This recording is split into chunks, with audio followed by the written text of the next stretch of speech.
have the pleasure to present to you Dr. Martin Luther King, Jr.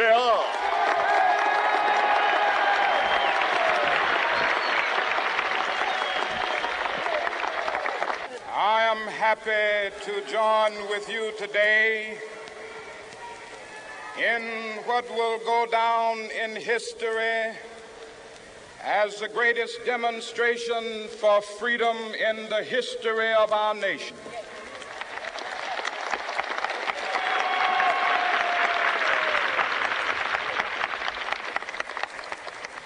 Five score years ago, a great American in whose symbolic shadow we stand today signed the Emancipation Proclamation. This momentous decree came as a great beacon light of hope to millions of Negro slaves who had been seared in the flames of withering injustice. It came as a joyous daybreak to end the long night of their captivity. But 100 years later, the Negro still is not free. 100 years later, the life of the Negro is still sadly crippled by the manacles of segregation and the chains of discrimination. 100 years later, the Negro lives on a lonely island of poverty in the midst of a vast ocean of material prosperity. 100 years later, the Negro is still languished in the corners of American society and finds himself in exile in his own land. And so we've come here today to dramatize a shameful condition. In a sense, we've come to our nation's capital to cash a check. When the architects of our republic wrote the magnificent words of the Constitution and the Declaration of Independence, they were signing a promissory note to which every American was to fall heir. This note was a promise that all men, yes, black men as well as white men, would be guaranteed the unalienable rights of life, liberty, and the pursuit of happiness. It is obvious today that America has defaulted on this promissory note insofar as her citizens of color are concerned. Instead of honoring this sacred obligation, America has given the Negro people a bad check, a check which has come back marked insufficient funds.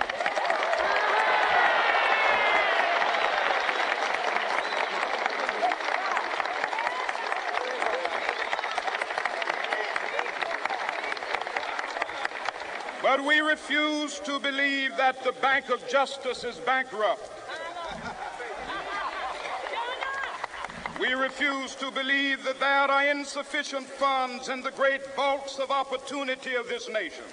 And so we've come to cash this check, a check that will give us upon demand the riches of freedom and the security of justice.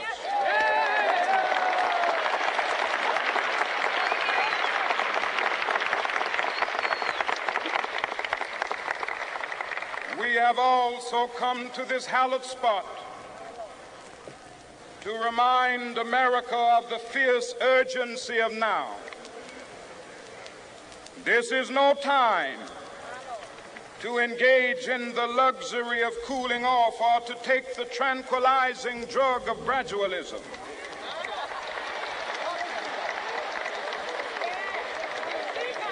Now is the time to make real the promises of democracy. Now is the time to rise from the dark and desolate valley of segregation to the sunlit path of racial justice. Now is the time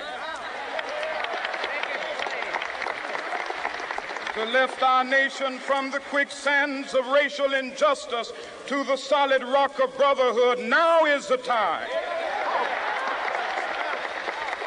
to make justice a reality for all of God's children. It would be fatal for the nation to overlook the urgency of the moment. This sweltering summer of the Negro's legitimate discontent will not pass until that is an invigorating autumn of freedom and equality. 1963 is not an end, but a beginning. Those who hope that the Negro needed to blow off steam and will now be content will have a rude awakening if the nation returns to business as usual.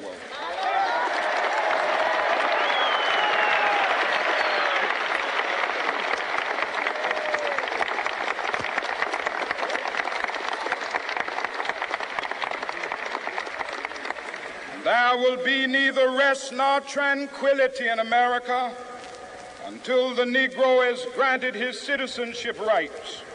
The whirlwinds of revolt will continue to shake the foundations of our nation until the bright day of justice emerges. But that is something that I must say to my people who stand on the warm threshold which leads into the palace of justice. In the process of gaining our rightful place, we must not be guilty of wrongful deeds. Let us not seek to satisfy our thirst for freedom by drinking from the cup of bitterness and hatred.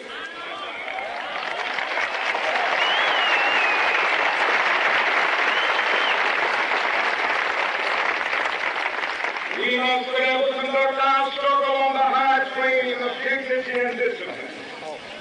We must not allow our creative protest to degenerate into physical violence. Again and again, we must rise to the majestic heights of meeting physical force with soul force. The marvelous new militancy which has engulfed the Negro community must not lead us to a distrust of all white people. For many of our white brothers, as evidenced by their presence here today, have come to realize that their destiny is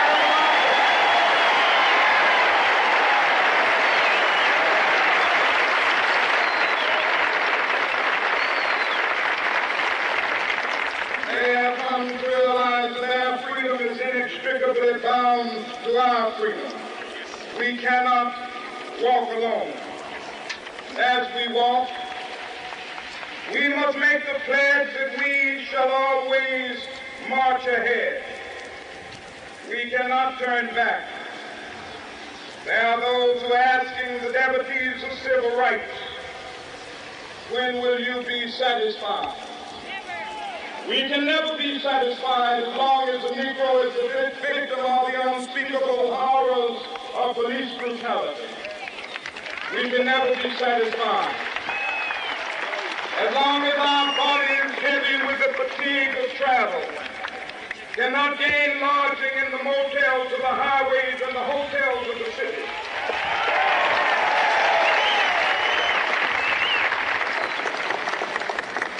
We cannot be satisfied as long as a Negro in Mississippi cannot vote and a Negro in New York believes he has nothing for which to vote.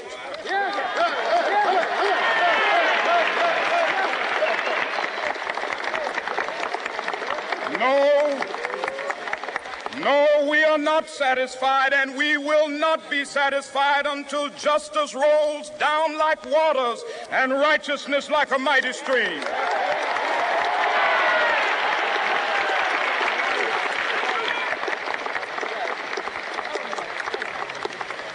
I am not unmindful that some of you have come here out of great trials and tribulations.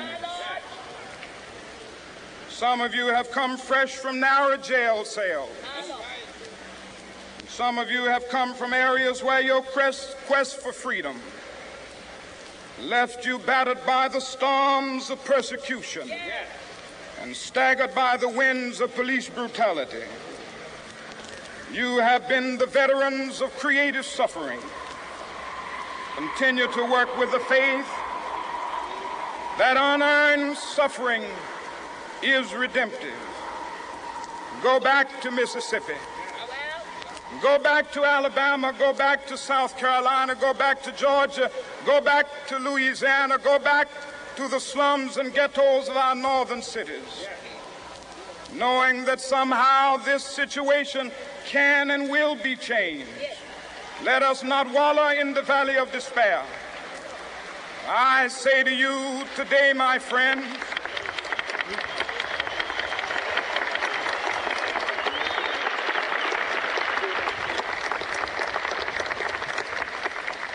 so even though we face the difficulties of today and tomorrow, I still have a dream. It is a dream deeply rooted in the American dream.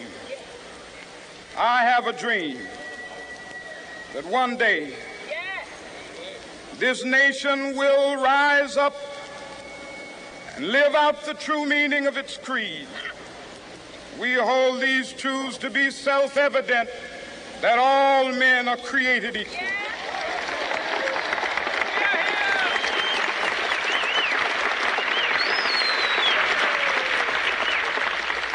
I have a dream that one day on the red hills of Georgia, the sons of former slaves and the sons of former slave owners will be able to sit down together at the table of brotherhood. I have a dream that one day even the state of Mississippi, a state sweltering with the heat of injustice, sweltering with the heat of oppression, will be transformed into an oasis of freedom and justice. I have a dream that my 4 little children will one day live in a nation where they will not be judged by the color of their skin, but by the content of their character. I have a dream today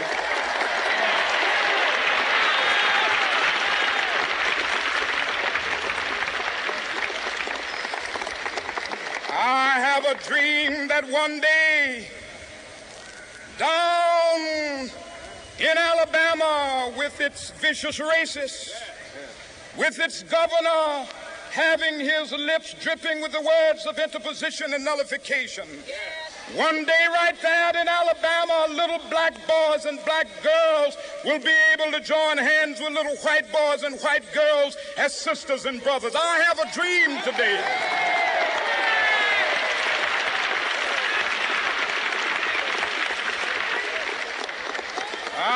a dream that one day every valley shall be exalted, and every hill and mountain shall be made low. The rough places will be made plain, and the crooked places will be made straight. And the glory of the Lord shall be revealed, and all flesh shall see it together. This is our hope. This is a faith that I go back to the South with. With this faith, we will be able to hew out of the mountain of despair a stone of hope. With this faith, we will be able to transform the jangling discords of our nation into a beautiful symphony of brotherhood. With this faith, we will be able to work together, to pray together, to struggle together, to go to jail together, to stand up for freedom together, knowing that we will be free one day. This will be the day. This will be the day when all of God's children will be able to sing with new meaning, "My country, tears of thee. Sweet land of liberty, of thee I sing. Land where my fathers died, land of the pilgrim's pride. From every mountainside, let freedom ring. And if America is to be a great nation, this must become true. And so let freedom ring. From the prodigious hilltops of New Hampshire, let freedom ring.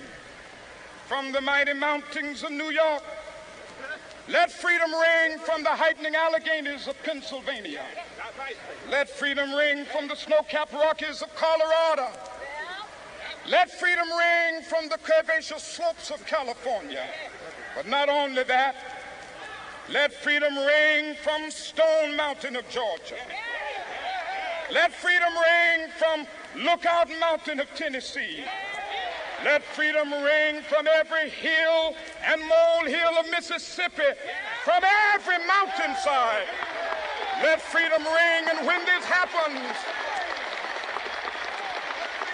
when we allow freedom ring, when we let it ring from every village and every hamlet, from every state and every city, we will be able to speed up that day when all of God's children, black men and white men, Jews and Gentiles, Protestants and Catholics, will be able to join hands and sing in the words of the old Negro spiritual, free at last, thank God.